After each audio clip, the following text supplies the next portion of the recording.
What's up? Today we're going to play Henry Chao's Gardevoir deck that he got top cut with at NAIC. This is kind of a different take on Gardevoir as there is no drifloon in this deck, and our main attacker is going to be Flutter Mane and oftentimes just our own Gardevoir EX. We also have Screamtail combined with the Luxurious Cape so that we can snipe the bench for big damage, but we're going to probably want to save that till the end of the game because Luxurious Cape does make it so our Screamtail is worth 2 prizes. We have Cresselia that moves up to 2 damage counters off of each of our Pokemon to one of our opponent's bench Pokemon. So this is nice to get around Manaphy and just set up some damage for later on. Make it so that we have other Pokemon that we can attack with no damage. And Mimikyu can kind of be used to stall, or if it's a heavy EX deck, we can just stick it in the active and its attack just puts 7 damage counters on the opponent's active. And of course it can't be damaged by EX and V Pokemon. Now the main attacker is Flutter Mane with the ability that it shuts off our opponent's active Pokemon's abilities, and the attack Hex Hurl for 3 colorless, it does 90. We get to place 2 damage counters on our opponent's bench. That combines really nicely into a lot of these evolving decks with Munkidori, that if it has a dark energy attached, we can move up to 3 damage counters from one of our Pokemon to one of our opponent's Pokemon. It also has an attack for Psychic Colorless that does 60 and confuses our opponent's active. That can definitely come in handy. Now against decks like Charizard and other Gardevoir decks and Dragapult decks and even probably Chao decks, we're going to want to set up our opponent's evolving Pokemon for a TM Devo play. And that can actually happen fairly quickly if we're able to get rolling fast enough with Psychic Energies in the discard and a couple Munkidoris with Dark Energies on the bench. We can move 6 damage counters each turn and then also attack with Flutter Mane. So within 2 turns we can set up 2 little guys for a Devo play. Now this deck is playing Hyper Aroma as the ace spec, so we can go first. A lot of the games that I was picking to go first, I was kind of bricking a little bit on the first turn because there's not the most amount of basic search in this deck. So it kind of makes it hard for me to say that going first is correct, even though I've heard like a lot of other better players than me say that it is. But so that's up to your own feelings if you want to go first or second. But Hyper Aroma allows us to search our deck for 3 stage 1s. It's a pretty good card. It's like a triple level ball.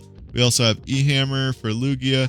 We only have 1 Vessel. That is one of the changes that I was thinking about making to this deck, is cutting a Dark for a second Vessel, but I didn't end up doing that. Another card that seems kind of weird in this deck is the Irida, but since we're not relying on TM Evo, since we have the Hyper Aroma, we can play one of Irida in the deck to grab maybe like a Buddy PAF and a Greninja on our first turn, or something like that. Just whatever item we want in a Manaphy to thin out of the deck. And yeah, that's the deck, so let's get into the games. So this is the first game. We just missed kind of the start of my first turn. I had a heavy ball in hand and an Artisan and a Ralts, so I played the Artisan, checked if I prized any basic Pokemon. I did. I prized like 2 Ralts and a Manaphy.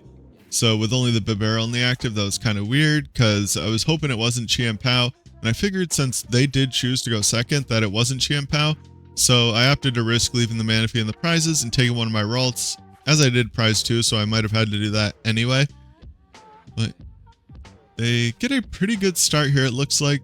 Yeah, they probably have Forest in hand because they played the Lumineon preemptively. I don't know what more they could really want. Oh, they get a Super Odd or the TM Evo maybe to evolve up. They're 2 Charmeleons, which I didn't really, that wasn't my favorite thing to see because in this, I didn't really know what the plan was in this matchup. So my first thoughts were go for kind of a bunch of Flutter Mane and Munkidori plays and try to TM Devo all their Charizards in play. But I do just E-Hammer off the Mist and Iono. Oh yeah, that Charmeleon has the ability that it's not affected by attack, so I can't Devo that to a Charmander, and I can't place damage counters on it from Flutter Mane. I can place damage counters on it with Munkidori, but yeah, I'm just doing some trades here. Yeah, trade the Evo. I don't really need that at this point, and I can just throw the Dark down onto the Munkidori. The reason I'm thinking about it is because I'm considering just attaching it to the active so I can start attacking with Mimikyu next turn. But I already have my hand kind of set up so that I can probably attack with Flutter Mane next turn, so I'm going to want to do that. to start setting up my play. And if they don't evolve their Pidgey into a Pidgeot this turn, I hopefully will be knocking that out with a combination of Flutter Mane and Munkidori. And they just evolved both their Charizards. I mean, that seems fine, I guess, because they don't want me to boss up one of their Charmeleons and knock it out with Flutter Mane and their Pidgey, but I'm going to knock out both of their support Pokemon this turn, which is a pretty good turn, I think. Charizard really kind of struggles to function without Pidgeot or Bibarel in play. But I end up kind of with a pretty perfect hand here. I don't really need to play a supporter. I have nothing I really want to get. All I want to do is attack with this Flutter Mane, knock out these two Pokemon, and usually when you're ahead against Zard, you're in a pretty good spot. But with this version of the deck, it's really slow, and you're not ever one-shotting a Charizard. So all I need to do is knock out a Charizard and the Lumineon at this point. Of course, that could change based on what Pokemon they put in play from here, but that's kind of what I'm thinking right now. And one of the things with Himela, that's kind of crazy in Charizard, but I guess it's fine. One of the skills that you need to play this deck, or that playing this deck will help you with for sure, is prize mapping, because this is a really prize map heavy deck, because you're doing such little damage that you kind of really need to plan it out, and anything could go wrong. So right now what I'm thinking is I'm going to attack into both these Charizards, get them both to at least 90 damage, Devo them, and then boss or counter catcher the Lumineon and knock that out for my other 4 prizes. Now, I was thinking about trading away the reason I hesitated on the Hyper Aroma was because I'm kind of planning on my opponent bossing up my EX at some point, and I might want to use it to grab the Kirlias out of the deck, but I kind of wanted to keep all the other cards just a little bit more, and I'm just going to do the same thing that I did last turn, but I'm going to move the damage to the bench Charizard instead of, because there's no Pidgey. If they bench another Pidgey, I will be taking that out as long as it only has 50 HP. And I just decided to Irida to get the Greninja out of my deck and get Super Rod for next turn, because I think next turn, if they knock out my Flutter Mane, I'm going to want to Super Rod them both back into the deck, and then maybe Iono them, depending on what else they do. So I just wanted to have that in my hand in advance. And now I have this Charizard ready to be devoed. I just need to get the bench one to 90. They do end up Ionoing me, but that's fine. We can just draw more cards. They use a canceling clone. They're probably worried about Mimikyu. I don't know. I guess I get frustrated when I play against Snorlax too, and it makes me want to put one-up cards in the deck to beat it. I use the Buddy Poffin to shuffle my deck because all of my good cards are on the bottom at this point. I don't immediately trade away the Psychic because I would like to keep some in hand for attaching at some points. So now that Charizard on the bench is at 50 damage. If I attack once more with the Flutter Mane, next turn I should be able to TM Devo. And I don't grab the Devo because I don't want to show them the Devo. That might make them play a Turo preemptively, or there could be a way that they play around it. Oh, but I can't even attack the put the damage counters on the Charizard this turn, so it kind of throws my Devo plays back one turn. But really what I want to do is stop them from getting Pidgeot in play at this point. That's going to really help me win this game. It's going to, they could just grab boss every turn after this if I don't knock it out, because they could just boss my EX and then knock out my Flutter Mane the turn after that, and then knock out whatever I attack with, and I would lose before I win the game. They unfair stamp me, that sucks, but I do have 2 Kirlias in play. They could counter catcher me or boss because they didn't play a supporter, but this does leave my Flutter Mane alive, so I'm not going to put another 2-price Pokemon in play this turn. I top deck my other Flutter Mane. That's kind of a little bit unfortunate because I wanted to trade away something else. I guess Greninja's fine. I'm down most of my Psychics anyway. Now at this point, I'm debating counter catching something up. I don't know. I really just want to get that other Charizard ready to Devo. And And this is kind of like an awkward point in the game where I haven't played enough of this matchup to know the exact line when this happens, because now I'm kind of worried about Turo. But I do move the 3 damage counters over to this Charizard because I figure next turn I can just move 3 more damage over to it, knock it out, and then boss something. But they have the Turo. A lot of decks are playing pretty heavy Turo right now because Snorlax is really good, and I think the Turos and all the decks are kind of keeping them at bay. They do make a mistake of promoting Radiant Charizard and not being able to attack because their ability shut off. But I do feel like that is a pretty common mistake that you'll run into in this exact matchup, because people are just so used to being able to attack with their Radiant Charizard at this point. Actually, they don't even have enough energy on it. I wonder if they were purposefully just trying to buy time. I didn't really think about that before. Or if they are like thinking, oh man, I forgot I need more energy. So now they kind of have too many basics in play, or too many, like they have a Charizard and a Charmeleon and a Charmander. I messed this turn up really bad. It's kind of embarrassing. I evolved for no reason at all. Like, I definitely didn't need to do that. And I could boss the Charmeleon and put 2 damage counters onto the bench Charizard. The reason that I don't do that is because I want to leave this Radiant Charizard stuck in the active. I don't think they're going to be able to move it next turn. And I'm thinking that I can kind of maybe buy a couple turns. I can maybe TM Devo next turn. But they do end up Arvening here for a Super Rod, I believe, or they just have it in hand. And after they do that, I really don't know. I don't think the TM Devo play is very good, because I'm just putting a Charizard into their hand for them to evolve to either retreat this Radiant Charizard or just attack me with it by putting 5 energy on it. So I'm kind of stuck here as to what to do. Part of me wants to just set up this bench Charizard to be knocked out with my Gardevoir EX, and I think that's the best play. But of course, having a Turo on my Guard EX would be very nice here, but I did trade it away last turn, and I also put this EX in play when I really didn't need to. So I think I messed up pretty bad a couple of times here, and I think I could have had this game 100% checkmated, but I kind of misplayed a bit. So now I just need for them to not have Counter Catcher, or not Counter Catcher, but Boss as their one of their 2 cards in hand, and I will be winning this game next turn. It just kind of sucks watching these games back sometimes when I misplay so bad, because there should have been no way that I could lose.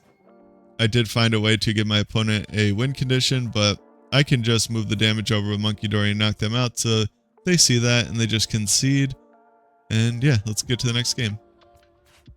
So we're up against Raging Bolt, and I went first, benched all these Pokemon, and then they went and benched all their Pokemon, did their Squawkabilly and stuff. I evolved Kirlia, played an Iono, and that's where we're picking up on the game, because this deck takes forever to play games, and I was not expecting the games to go like this far past the 20 minutes.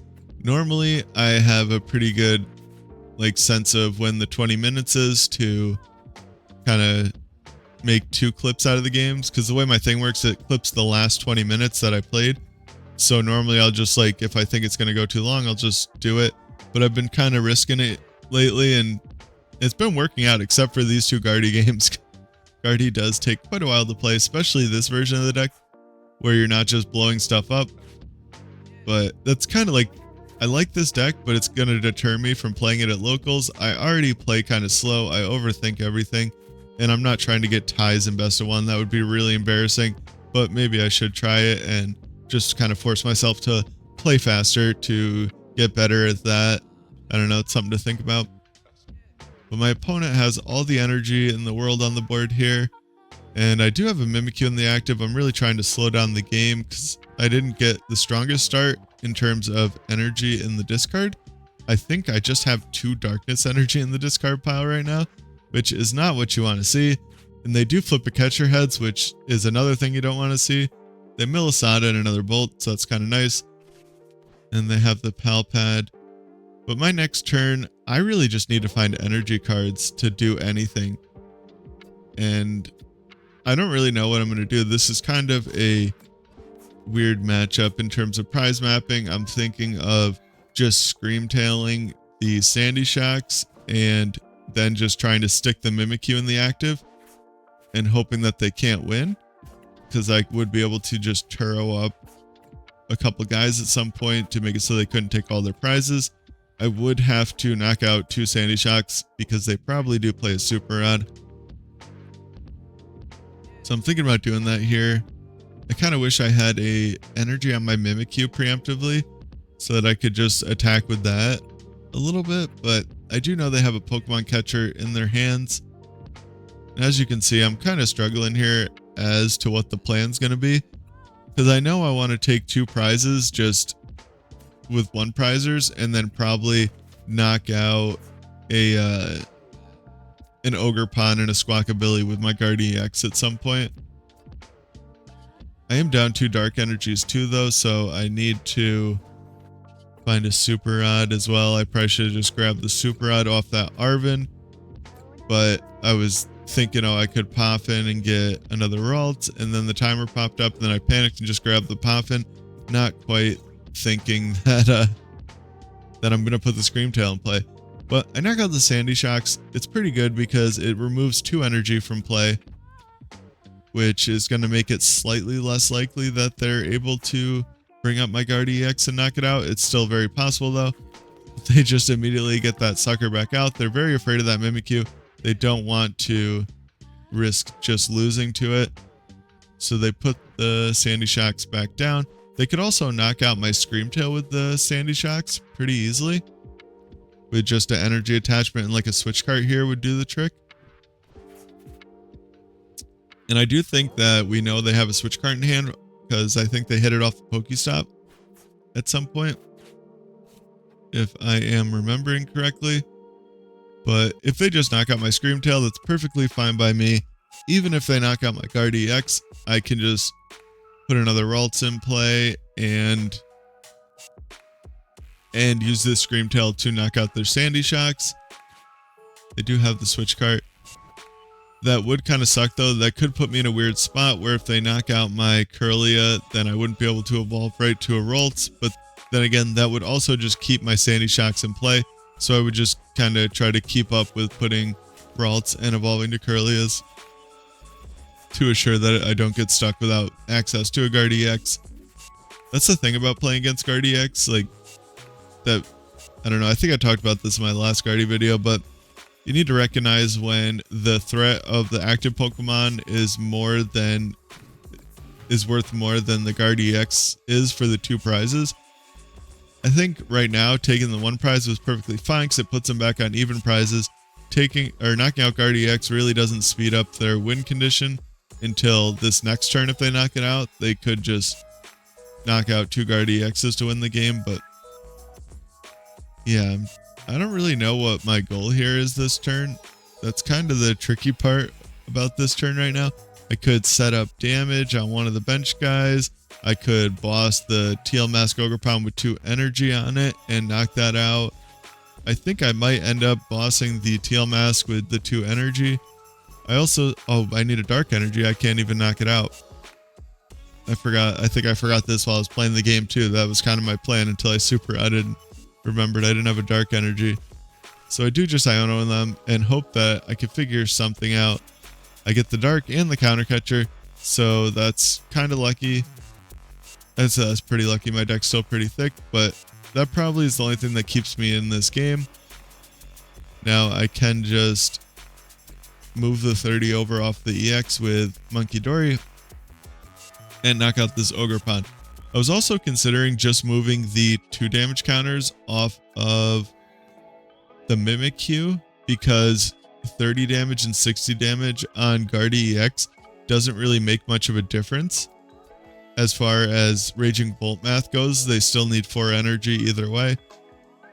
But I decide to keep the damage in play for next turn on the Mimikyu. I preload an energy onto it so that I'm not forced to put another Gardy EX in play next turn. that I could still just like do 70 onto the Raging Bolt with just an attachment, and then maybe knock out the Raging Bolt with my own Gardy EX the turn after that if they don't have another one in play, because I would be able to Iono and knock out their only Raging Bolt. But they do get the Sada. They're going to have to lose a lot of energy this turn, which is going to make it a bit awkward for them for an Iono to 2. And all that I need to do is knock out the Sandy Shocks off the bench, probably with Screamtail, and then knock out a Squawkabilly or another Ogerpon for game. And they do leave an energy on the Sandy Shocks. I think that was kind of a mistake, because now that Sandy Shocks is a pretty big target, because obviously I don't want to put my Gardy EX in the active to knock out their Ogerpon, because that's just putting the last 2 prizes into the active, and that might not be the best. But so I will gladly knock out that Sandy Shocks, remove an energy from play, I Iono them to 2, and I do hit the Stadium, which is really clutch because I don't want to leave their Pokestop in play. That gives them outs to Pokegears and Pokemon catchers. So I'm not really too sure what I want to trade away here. I trade away the Turo right into another Turo, which, I don't know, that's kind of fine. I like having access to it. Well, I'm going to win next turn if they don't knock out my Gardy EX. I kind of forgot I already played a supporter. But I'm just going to knock out the Sandy Shocks and hope that they can't win the game. It's going to be kind of hard for them with only 1 energy in play. They will need a Sada and another ancient Pokemon to put an energy on, and an attachment and a grass energy for the Ogerpon. So they Sada right away. That means that they're not knocking out my Gardy EX unless they get another Teal Mask in play. They flip heads on the catcher. Now this makes me think that they're going to just do 280 damage to my EX and hope that I can't move it, but I will be able to move it because I have my Munkidori in play. And I did put the 30 onto the Squawkabilly last turn, because one of the ways they could win is by knocking out my Munkidori, and then I can't take my last 2 prizes on the next turn unless I find a Dark and a Munkidori, and that's kind of a lot to ask for. So I just moved the damage there instead of the Teal Mask, because they could still Bravery Charm the Ogerpon, and then I would still be out of range for it. They flip another catcher heads after they realize that they have no way to knock out my Gardy EX, which is kind of funny. That's not the best sequencing, but it ends up working out for them. Now I can just Arven for counter catcher. Well, I have top deck boss, that works even better. I can bring up that Squawkabilly and knock it out, and end up winning the game. Now, this version of Gardy it's a lot harder to play than the Drifloon version. I think the Drifloon version probably will feel more familiar to a lot of people that like just kind of one-shot decks. It's like a nice mix between a setup and a big one-shot deck, whereas this version really is kind of meticulous the whole way through. The whole game's going to be slow. You're going to be like planning out every turn. I could definitely see losing games just from putting the Munkidori damage in the wrong spot for a turn, and then you can't pull off a Devo play or something the next turn. So it really is like heavy into the prize mapping, sequencing, and just overall general planning out everything, which makes it a little bit harder, but it is a lot of fun to play. And it's one of those decks that will definitely force you to maybe learn or strengthen certain skills that you didn't know you had, like sequencing and prize mapping are pretty much necessary in all decks, but there are a lot of decks that will not punish you for not sequencing perfectly all the time, or you don't really have to prize map because you're just going to knock out whatever they put in the active, where you could probably be playing a little more efficiently. And I don't directly mean you watching the video, I just mean people in general. But that was Henry Chao's Gardevoir deck. It's really cool. It kind of makes you think maybe there's like a ton of ways we could be playing Gardy, because I don't know how many people thought about just cutting the Drifloons altogether and taking a slower approach.